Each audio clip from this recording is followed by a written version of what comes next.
Vous revendiquez quoi? On revendique en fait, je veux dire, un meilleur système de santé. Aujourd'hui, les précomptes santé sont effectués aux agents des impôts, ne sont pas reversés aux prestataires, ce qui fait que les cliniques et les pharmacies rejettent les bons. Au niveau du système de retraite des agents des impôts, nous avons un retard qui s'évalue à 1,4 milliard, d'accord, sur un cumul en fait d'une année environ pour les prestations de retraite. C'est-à-dire que quelqu'un qui a été précompté pour son assurance retraite a des retards en fait de reversement.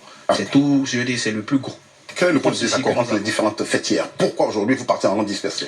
Alors, on part en rang dispersé aujourd'hui parce que les points d'accord qui ont été présentés par la fédération des syndicats et tout ne sont pas contenus dans un protocole d'accord. Vous savez que quand on était une structure syndicale, la première des choses qu'on fait après avoir revendiqué, c'est de signer un document qui atteste en fait justement que nous sommes tombés d'accord et que voici comment les choses vont se dérouler. Ici, il s'agit de sommes d'argent qui nous a été précomptées.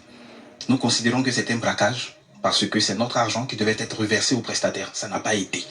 Celui qui a cette somme-là, qu'il ne remette aux prestataires pour que nos collègues puissent se soigner. C'est juste, on demande de meilleures conditions, en fait, d'un accès aux soins de santé par rapport aux précomptes qui nous ont été faits. Pardon, hein. Vos collègues disent qu'un accord a été trouvé avec le ministère des Finances et du Budget et le ministre d'État et le ministre de la Fonction publique et de la modernisation de l'administration. Ils l'ont écrit et ils l'ont dit qu'un accord a été trouvé. Vous dites que c'est faux? Madame, un accord se matérialise par un acte écrit. Donc il n'y a pas d'acte écrit. Donc ce qui se passe, ce que nous réclamons, c'est le protocole qui confirme cela. Je vais laisser la parole au président de la coordination lui-même vous donner plus de détails en fait sur le contenu de nos... Président. Une question, hein, déjà, en fait. Moi, je vais dire, quand vous avez discuté avec le patronat, si je peux m'exprimer ici, en fait, sur quoi vous n'êtes pas entendu? Qu'est-ce qu'ils vous disent quand vous parlez du reversement de en fait, vos cotisations? Président. Oui, d'abord, je vous remercie. Alors, je vous remercie. Alors, de toutes les démarches que nous avons eu à mener, alors, qu'est-ce qu'ils nous disent? C'est que c'était une question que nous allons étudier, nous prenons bonne note. Nous allons regarder de plus près la question, d'accord? Mais il faut préciser que c'est une question vieille de 2 ans. C'est un cycle qui se répète. Déjà 2 ans en arrière, les mêmes situations sont présentées 2 fois. Il a fallu que les syndicats, n'est-ce pas, nous l'aidions, que la question trouve une réponse. Alors, pour encore, cette fois-ci, c'est difficile à accepter, difficile à comprendre, dans la mesure où c'est une question de santé. C'est une question de santé. Aujourd'hui, à la DGI, c'est plus de 3000 femmes. 3000 hommes également. Pour c'est-à-dire 7000 agents. 3000 femmes, c'est une question de la mère et de l'enfant.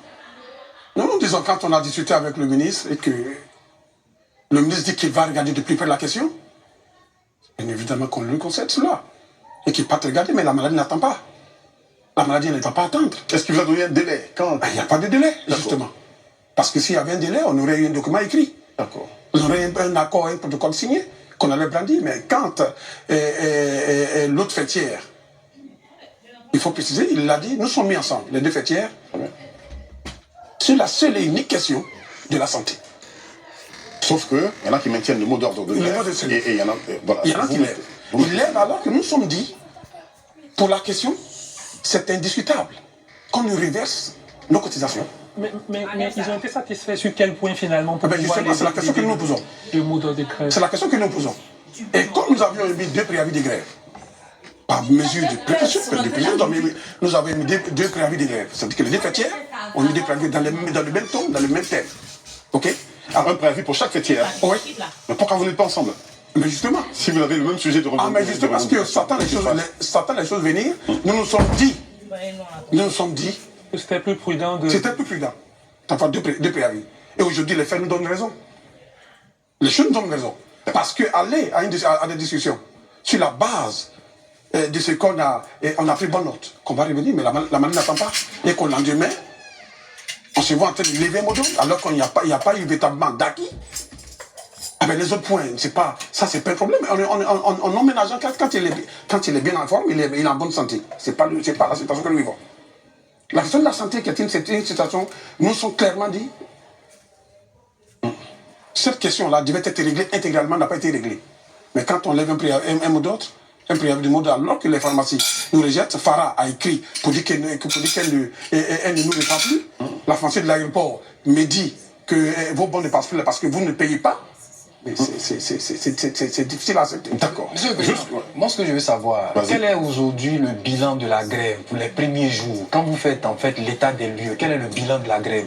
Est-ce que vos agents, vos membres ont montré sur le terrain que vous étiez effectivement majoritaire, mais vous ont montré effectivement que c'est vous qui étiez en fait non content et vous avez montré que vous maîtrisez le terrain?